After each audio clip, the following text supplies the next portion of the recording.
Hey, Odd Lots listeners, we're coming to D.C. We're finally doing it, Joe. It's going to be our first live show in Washington, D.C., our nation's capital. It's also finally going to be the time where we actually talk about the Jones Act. We've been talking about doing the Jones Act episode of Odd Lots for a long time, and it's become this recurring joke that we've never done.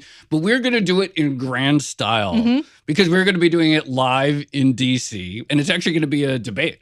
Yeah, so we have Sarah Fuentes from the Transportation Institute. She's going to be taking the pro side, and we also have Colin Graybow of the Cato Institute. He'll be taking the against side. It's going to be really interesting to see how all of that shakes out. In addition to that, we're going to be speaking with Blair Levin, who was around during the telecom bubble. And we have Andrew Ferguson, the new head of the FTC, the one who's replaced Lena Khan. We're going to be talking about mergers and acquisitions and all that stuff. So it should be a really fun night. If you want to come and join us for that evening, it's going to be on March 12th at the Miracle Theater. Go to Bloomberg.com/oddlots and you can find the link to purchase tickets. We hope to see you there. Bloomberg Audio Studios. Podcasts, radio, news.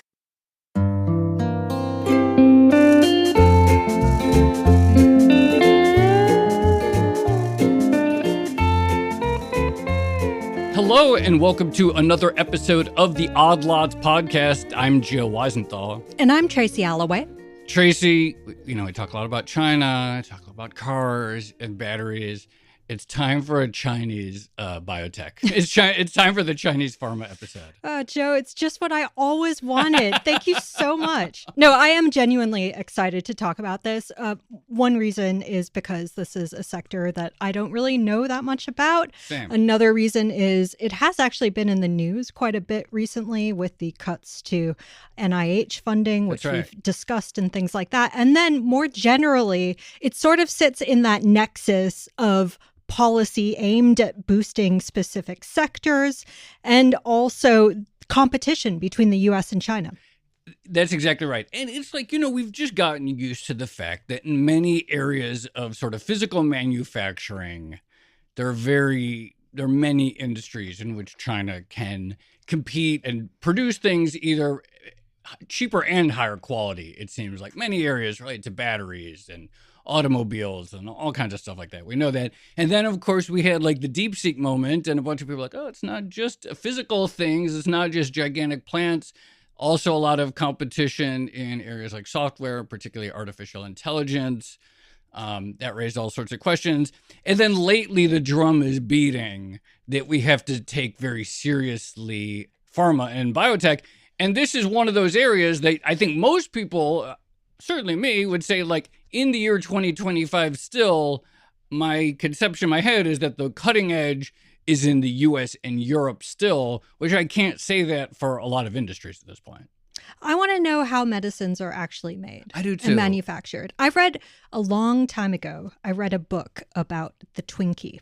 Oh. And it broke down every ingredient that went into a Twinkie and where it came from. And it was really interesting because it turns out a lot of those ingredients came from China. I didn't know that. I didn't know that either. But you know what? I did know because we briefly touched on it in our recent episode with the two fellows from Goldman Sachs about China's role in the pharmaceutical supply chain, providing key ingredients to India, which then plays a key role. Anyway, there's a lot I want to know.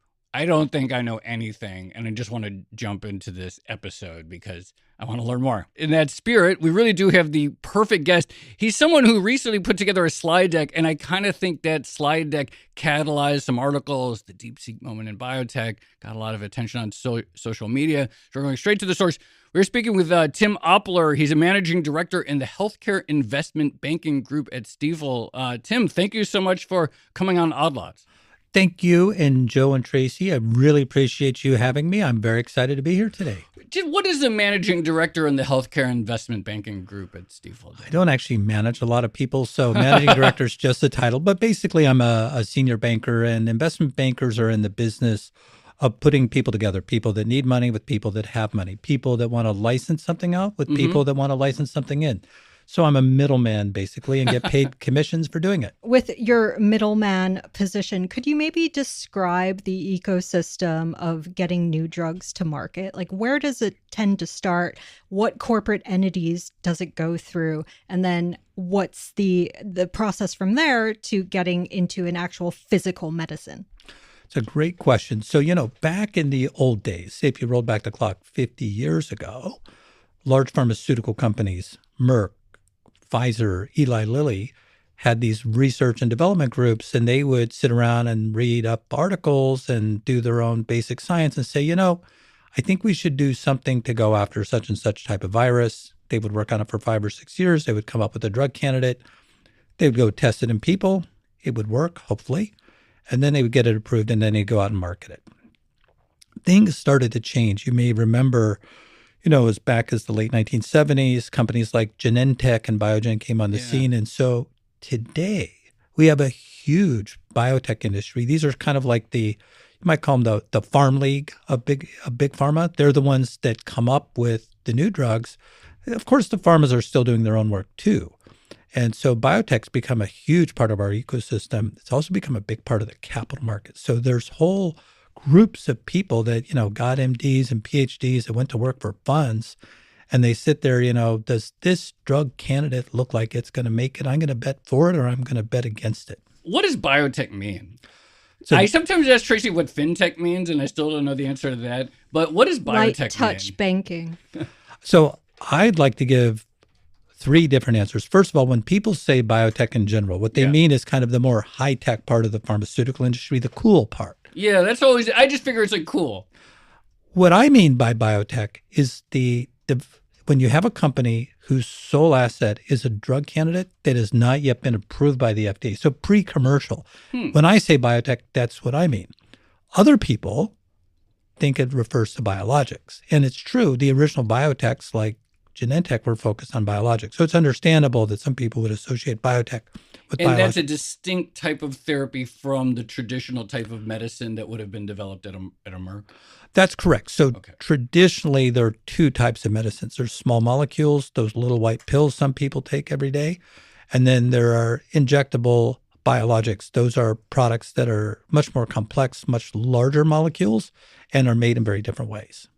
Can you talk about that? Going right to my question about how medicine is actually made.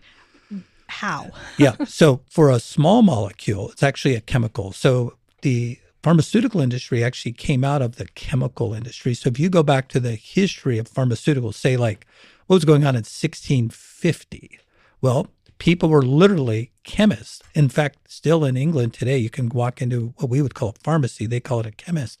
And they would literally, put together your antimony or whatever it was and serve it up to you. So that still goes on. But of course, those small molecule pills are made in giant factories out of what's called API, which is really just fine chemical.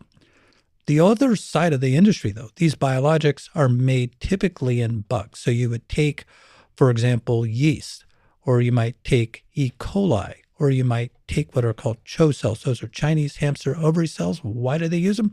Because they're really good at growing biologics.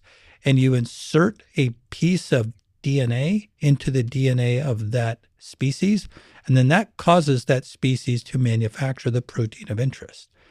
And that's a whole other industry. And then those, say, CHO cells or E. coli cells or whatever they are, they're grown in these giant tanks.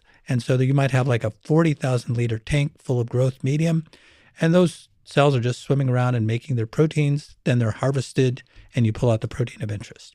I'm sorry, did you say Chinese hamster ovary cells? I know, we're talking about China. See, China is everywhere. Tracy, I already feel like we're going to have Tim back already, right? Because sure. This is already one of those topics where we probably could just talk about one niche aspect of the supply chain for some ingredient, because we're not even actually close to getting to it, but we need to build up to Chinese. Well, let's just jump right into it. I want to make a comment here. Okay, great. So China is all of a sudden starting to be very competitive with the U.S. biotech ecosystem. I personally don't think that's a surprise. I don't think that's a bad thing. And here's what's going on. We developed the first biologics in the United States in the 1970s. Well, it's 2025, right? That was 50 years ago. Yeah. I mean, you would think that the know-how of how to make those things is spread around, and it has. And so what happened was, in the 1990s, 2000s, armies of Chinese people came to the United States for jobs inside all those companies. And they learned, not surprisingly, how to make what was being made then, which was biologics. I don't want to call it racism. I think that's probably unfair. But for whatever reason, a lot of these Chinese personnel weren't promoted. They didn't become the SVP at some big shot U.S. biotech company. They were stuck in a director job and they got frustrated and left and went home to China. Now, here we are, 2025, and they are crawling all over us. Like, they know how to do exactly what we know how to do. And guess what? Just like in batteries, just like in telephones and these other sectors, they're pretty good at it.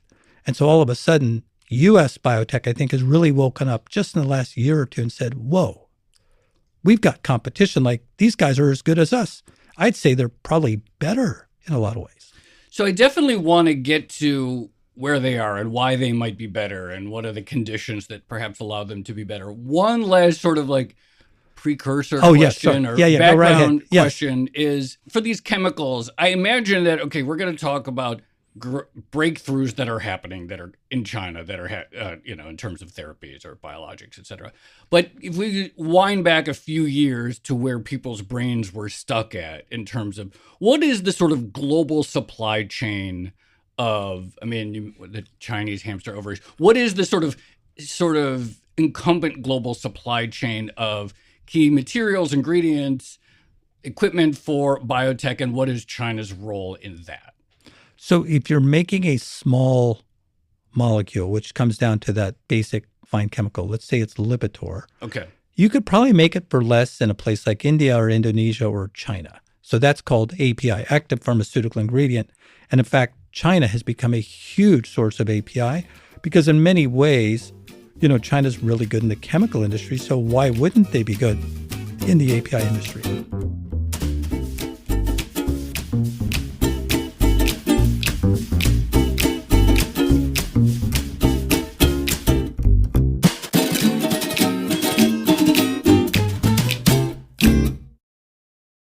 Can you contextualize some of China's, I guess, growth in this area with some specific numbers? Because we see all these headlines coming out, like 30% of major pharma licensing deals now involve Chinese companies. I think that's up from like almost 0 5 years ago. There are some interesting data to look at. Yeah. So just to give you a couple stats. The API that's sourced into the U.S., I don't have the exact numbers on my fingertips, but I would say at least 25 to 50% of API that's being used in the U.S. generic pharmaceutical industry today is sourced from China. India is another big piece of that. So India and China are both really big. What's interesting is India has not kind of had this phenomenon of their nationals coming home and opening up local biotech companies. So China created this policy, very intentionally 5-10 years ago saying, hey, we want to be really good in biotech. It is strategic for us as a country. It's not that they're trying to beat the United States. It's that they need access to these medicines domestically. Why pay the giant global price that some U.S. pharma company wants to charge? Like, why don't you just learn how to make it at home? So they very deliberately attracted back what are called sea turtles. These are people that crossed the sea from the U.S. or Europe back home to China. They were then encouraged to start their own biotech companies and apply whatever they had learned, in their jobs in Bristol Myers Squibb or Novartis or what have you. And boy, learn they had and support they got. And all of a sudden, they're churning out really interesting molecules. And so, Tracy, just like you said, last year, 30% of all molecules that were licensed in by Big Pharma came from China. Not from the United States, not from Europe, not from Japan. They came from China. And I do think that statistic, which was generated by our good friends at Pharma, was really kind of a wake-up call for a lot of folks in our industry. And 5 years ago, that would have been basically zero? Yeah, 5%, 0 to 5%. How much is it? Is it genuinely novel therapies? How much is it there's sort of an existing therapy, but they can make it a better version of it, a cheaper version of it? I understand cheaper must be sort of a weird concept in an area where there's, I know, a lot of intellectual property, but talk about what is driving that competitiveness and market share gain. There's 2 or 3 different things going on. So the first thing is we're seeing what are called fast follower molecules. Let's just say, for the sake of argument, that Daiichi Sankyo comes up with something called a B7H3 antibody drug conjugate, B7H3 ADC.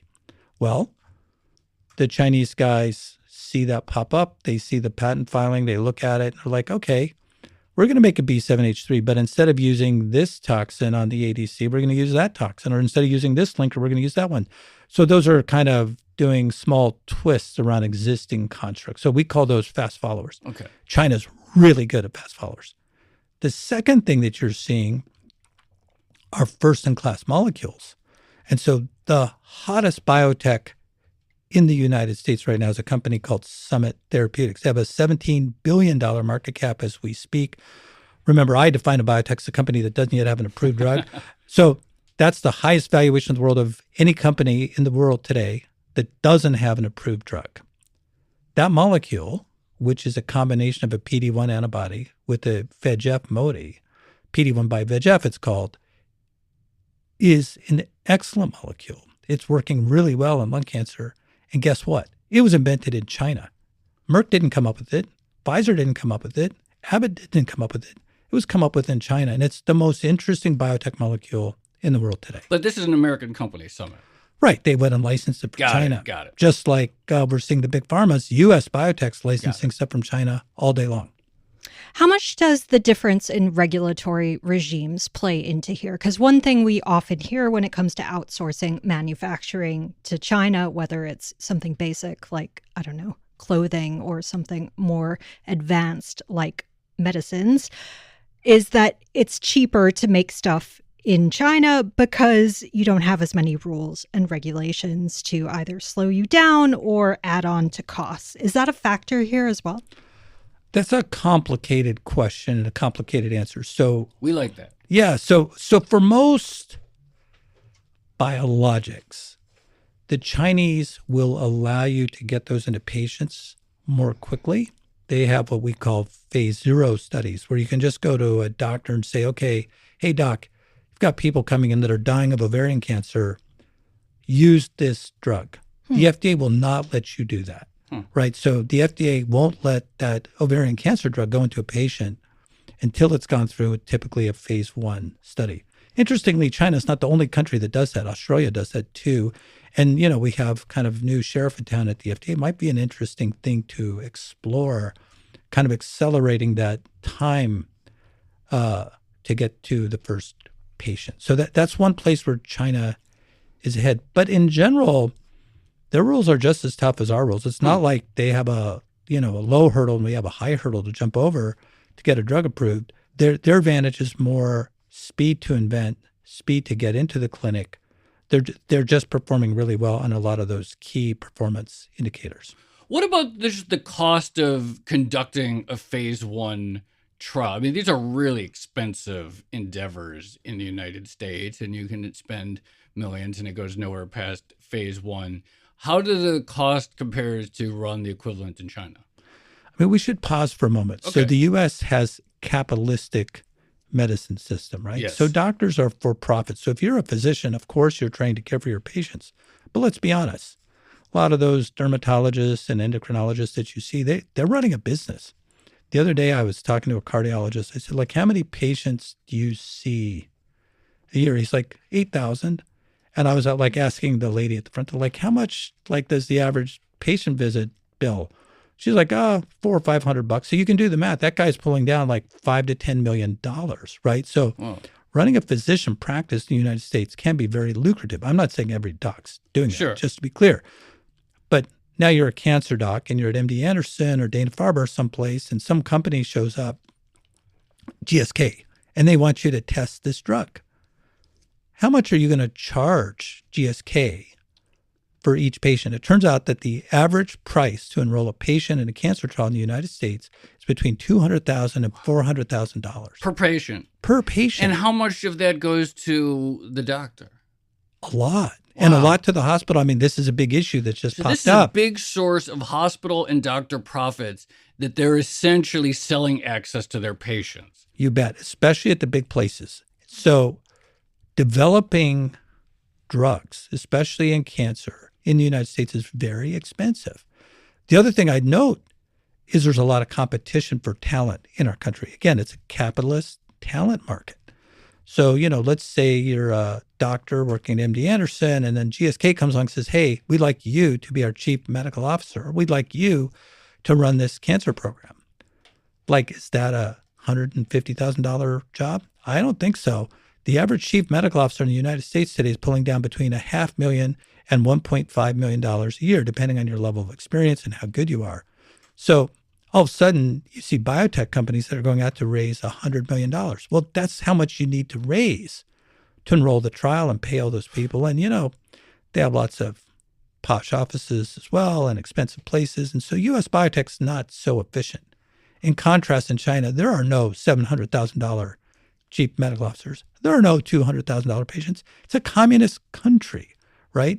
Doctors, make $30,000 a year. You don't get to go make hundreds of thousands of dollars a year for being a doctor. And you definitely don't rent out your patients. Tracy, I have to say, this is something I sort of became aware of in this phenomenon of doctors and hospitals renting out their patients in prep for this episode. I had no idea that that's how it worked. And I had no idea that of the scale of these numbers. Like, if there's one fact that's sort of like expanding my mind, this is the one. I didn't know it either. We should probably do an episode just on the market for renting out cancer patients, although that sounds very dystopian. It sounds bad when you put it that way. No, but like they're gating, right? They're profiting from the fact that you're the sort of the channel, right? They're the channel through which the drug company must find patients. I mean, let's just talk reality of a medicine in America right now. There are certain specialties that make money. Cancer treatment is one. Cardiology, surgeries is another. In contrast, seeing people in the emergency room, seeing people in a primary care sense, you lose money doing those activities. Payments from insurance companies are poor. And so hospital systems, by necessity, have become for-profit. They have no choice. So one of the reasons we wanted to speak to you is because in the course of your work, you talk to a lot of CEOs and executives on, I guess, both sides of the ocean here in China and in the US. Give us a sort of temperature check of what people are saying right now when it comes to the US versus China pharmaceutical biotech industries. So first of all, the pharma companies, the big pharma companies, they're thrilled that China's there. It gives them more options, right? There's new molecules. They might be innovative molecules. The Chinese companies generally don't globalize on their own. One of the interesting things is there's no Chinese big pharma companies. Name the largest pharma company from China you've ever heard of. You can't do it. There isn't one, right? It might be an obscure company like Hengrui or CSPC. They're relatively small compared to our pharmaceutical companies. So it's great hunting for those guys. For the Chinese companies, access to the U.S. pharmaceutical market is a godsend. Capital is tight, prices are low. For the U.S. biotech company, China can be worrisome. But honestly, when I speak to my friends in the U.S. biotech ecosystem, there's some concern, but most of them aren't in direct line of fire with Chinese competition. It's the U.S. investor, the U.S. biotech investor that's kind of worried. So all those stories that you were referring to, a lot of them are sort of freaked out saying, hey, like 30% of molecules are coming from China. What about our biotech companies? Wait, so why wouldn't your friends in the industry be I mean, presumably they're levered to their own stocks. If the investors, why aren't your friends in the industry more anxious? Because the Chinese, by and large, are taking older technologies and biologics and putting twists and turns on those technologies. Most U.S. biotech companies are not in that business right now. So by and large, they've understood long ago that they need to differentiate. But that's not all of them. I mean, there are certainly some companies out there that are in direct competition. And by the way, the other day I was looking at these antibody drug conjugates. So China's gotten really good in antibody drug conjugates. They're very popular. I think there's 4 or 5 major public antibody drug conjugate development companies in the U.S. They all have a type of cancer treatment that combines a monoclonal antibody with a cytotoxic cancer-killing drug. Okay, keep going. That's right. So an ADC is basically chemotherapy that's directed specifically to the cell. So you don't have to worry about losing all your hair or whatever if you take an ADC. Yeah. So the average enterprise value, that's your market cap less your cash, of a U.S. ADC biotech today has gone negative. 2 years ago, it was quite positive. Huh. And I do think that those folks have, taken some heat from Chinese competition.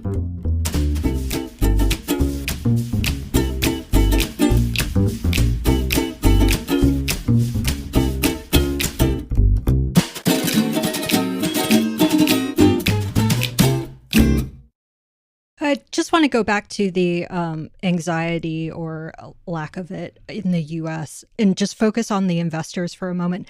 So the worry is that the people who actually fund some of these things, I guess venture capital, maybe private equity, things like that they are going to be intermediated by pharma that's going directly to the Chinese companies.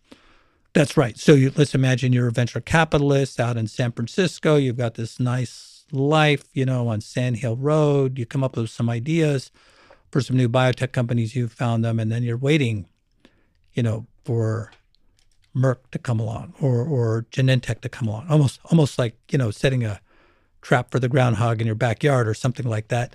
And the groundhog never shows up because they don't go to your backyard anymore. They found some other place to go. And so what's happening is that pharma have learned that they can find really interesting molecules in China. One of the themes that comes up in a lot of our conversations about Chinese industry in general is you see these stories about sort of incredible growth and manufacturing of whatever with pretty slim profits. And famously, like the Chinese stock market, it's actually, I think the last few weeks, or this year is kind of doing okay. But like famously, the Chinese stock market, for all the growth that they've had, for all the success in various industries, it's kind of been a dog for a long time. And part of the story is like, well, there's just so much capital intensity. And you actually only stay at the cutting edge of all these capital intensive businesses if you're spending all of your money that you take in on more research. And so there isn't a lot left over for the end equity investor.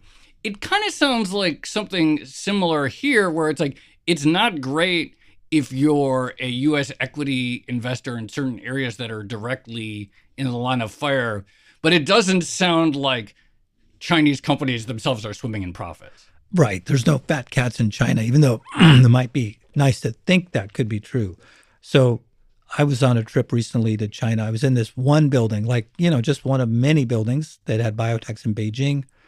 And like every floor, it was like an apartment building. Every floor had another biotech. And I asked one of the guys there, I said, so how many biotechs are in this building? He said, 60, 70. I said, how many biotechs are in Beijing? He said, nobody knows exactly. So, the U.S., places like Bloomberg have phenomenal databases and stuff. They don't have that over there. Maybe that's a business for Bloomberg. I don't know. Well, thank you for the suggestion. Yeah. Yes. We'll He said, I think there's 3,000 biotechs in Beijing. In other words, there's 50 buildings like that one. And I said, well, what about the country? He said, nobody knows, but like 5,000 to 10,000 biotech companies. Wow. So they've got a lot of people making molecules that are competing for the attention of a relatively few large pharma companies. So one of the things you've been emphasizing is this idea of China just moving faster than the U.S. on this. And it does seem like they've come out of almost nowhere in recent years. How sustainable is that particular pace? Because if China got a leg up because it had a generation of researchers who came to U.S. universities and maybe worked in the U.S. and then took that knowledge back home, eventually does that mean that, that sort of wave of talent ebbs away and it becomes harder? Or is it a permanent shift that they're going to hold on to for a long time? I would say that you have to look at where their advantage is coming from. So they have a really good ecosystem for going from an idea for a new biologic to an actual drug that can be tested in patients. I don't know, Tracy, if you saw this news last year about the Biosecure Act. The U.S. Congress, for some reason, decided that they wanted to ban WuXi. I spoke to the CEO of Wuxi. I said, like, they're saying that you're communist. He said, yeah, we have members of the Communist Party in our company. We're actually required to by law. Yeah, as do many Chinese companies. And he said, by the way, have you noticed how many Teslas are in China? Has anyone called up Elon Musk to ask him, does he have anyone from the Communist Party in his company?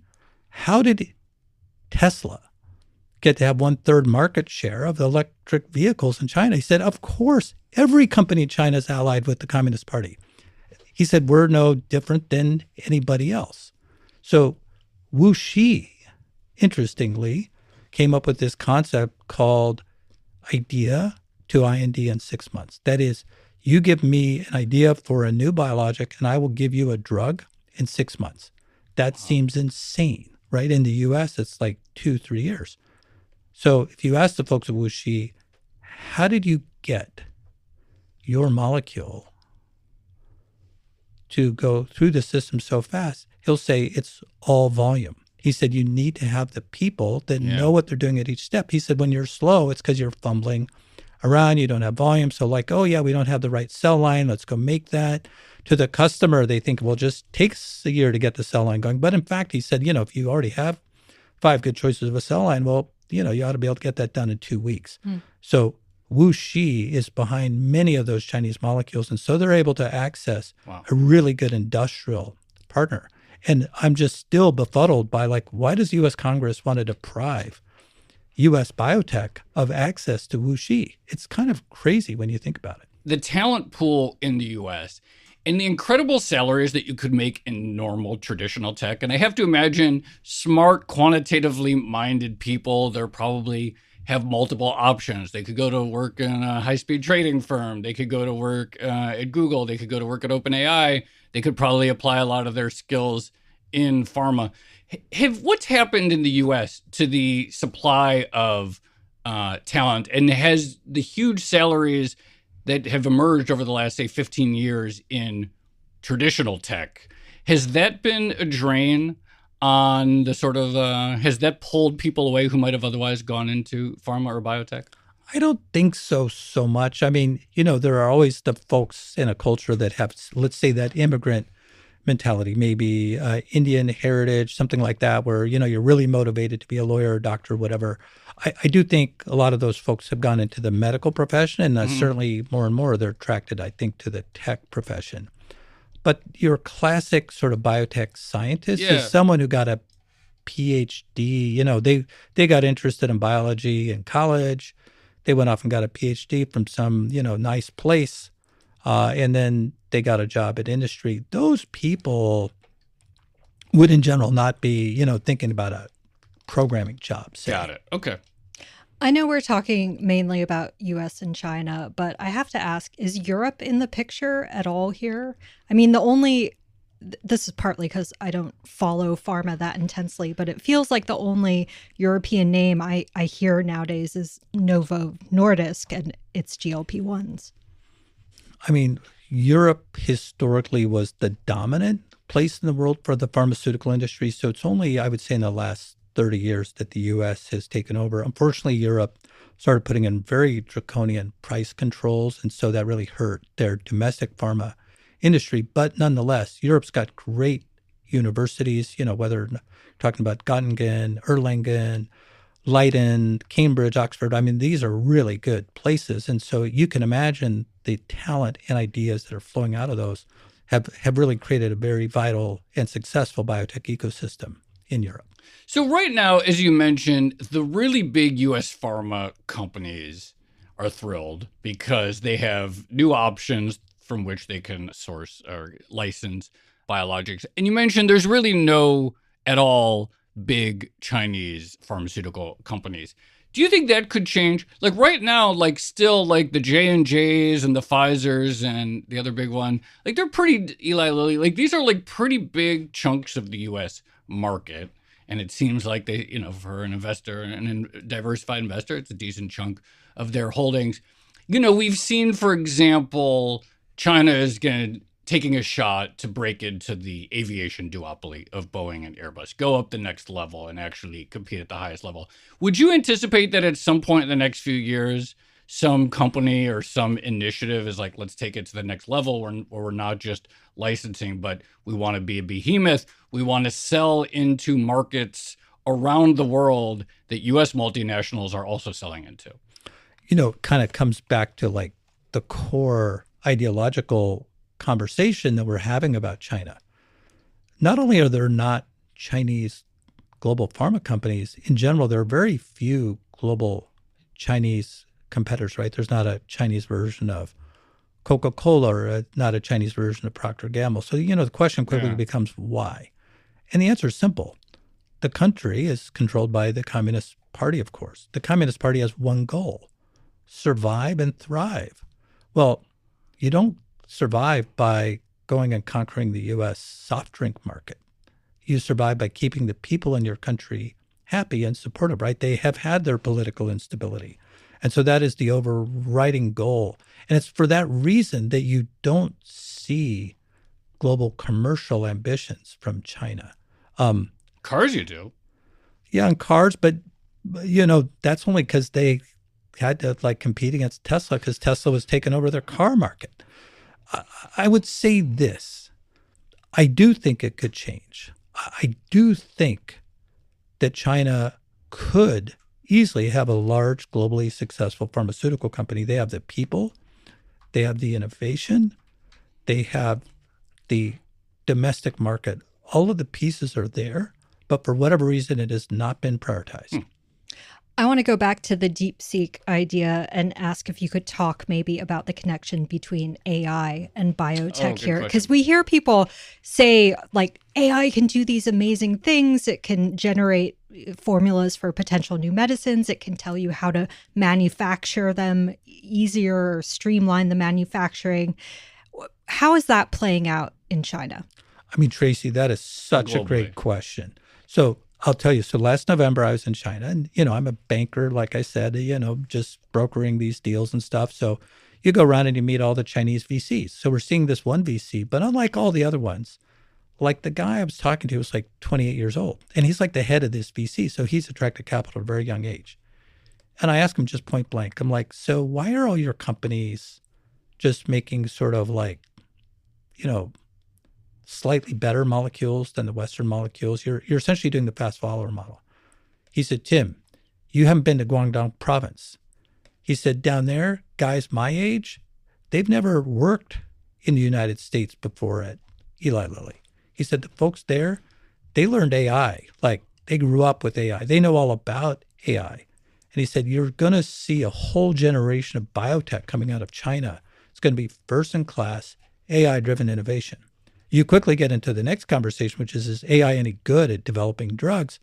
And, I would say like a lot of things, maybe the first couple generations aren't so good, but AI is getting really good at developing drugs. Because I can never tell. I was like, you always say, oh, AI is going to be so great at developing drugs. And I can't tell if that's just one of those things people say, but you think it's real. I mean, here's my theory of AI. If you go to London 20 years ago, you'd get in a taxi and you'd say, take me to Paddington Station. No matter where you were in London, the guy would know exactly where to go. Right. Because he'd memorized the street system, the knowledge. Well, then one day came along this thing called a sat-nav. And all of a sudden you didn't need that guy anymore. He was obsolete overnight. Uber moved in. They're saying, hey, Uber's going to crash you in the Thames River. Of course, that was false. And pretty soon the market changed fundamentally. That's a medium dimensional problem. In other words, a human being can figure out how to navigate London with, 4 years of training, but a computer can do it in 4 microseconds.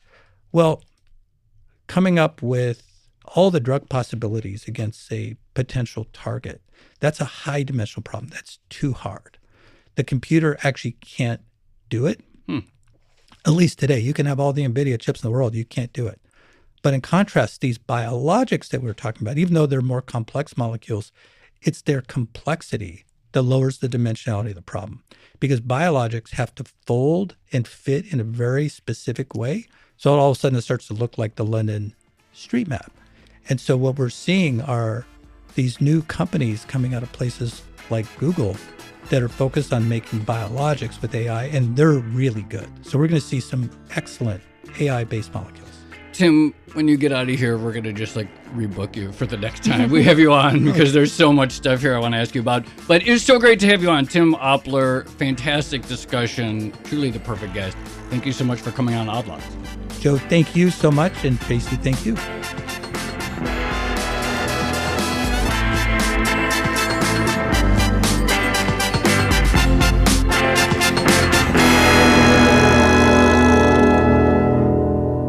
Tracy, that was obviously a great episode. There's so many different interesting things there. We're definitely going to have Tim back. I'd love to just talk about that last point he made about complexity and, but the point about a major profit center for the entire U.S. healthcare system is the cost is borne by the pharmaceutical companies to get access to the patients is just to me, that reveals so much. That says so much right there about the sort of tension between the profit motive and, frankly, speed of innovation. Absolutely. The other thing I was thinking about is this sort of gets to the idea that U.S. protectionism of strategic industries can sometimes backfire. Yeah. This is the line that a lot of China has been taking, this idea that, well, if you cut China off from key technologies, key developments, it's just going to accelerate its own progress. It's going to, I guess, kick its research and development into high gear.